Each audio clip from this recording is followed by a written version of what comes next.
I think this is a really difficult question, and it's a question that governments are grappling with. It's a question that corporations are grappling with. I think it's a question for charities, it's a question for families, communities, and ultimately individuals as well. And the fundamental question is, in all change, and this is a period of significant change, there are winners and there are losers. Right now, I think there's an argument to be made that perhaps there is a perception there are more losers than there are winners, or indeed fear and uncertainty about what the future of work will bring for us, again, as individuals, as families.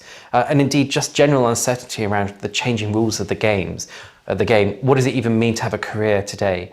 In the past, we thought of a career as being something relatively stable, something relatively hierarchical, in so much as you go up the rank bit by bit, perhaps according to time served, or more recently, competence, performance. But what happens when there isn't even a hierarchy anymore? So, these are some of the big questions.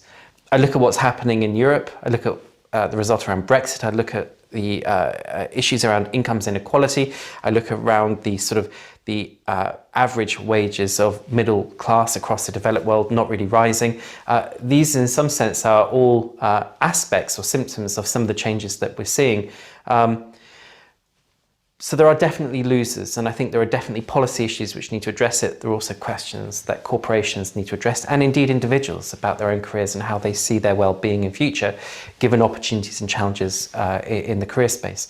But there are also winners as well, particularly in what we associate with knowledge economy industries, or indeed companies, or for that matter, roles and occupations.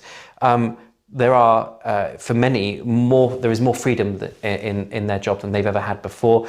There are fewer constraints. There is more opportunity, not simply within specific organisations to work on different things, or to mix up a career, or to find exciting innovations to work upon, but to actually work across companies or across industries to develop portfolio careers.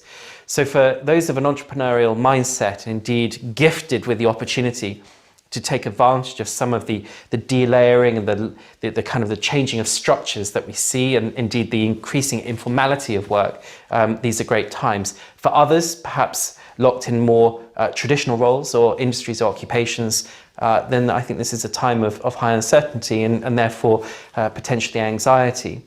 And I suppose that's a challenge for all of us, is to really try and understand this future of work, how things are changing, and how we mitigate the risks, but maximise the opportunities at all levels, societally, organisationally, and individually as well.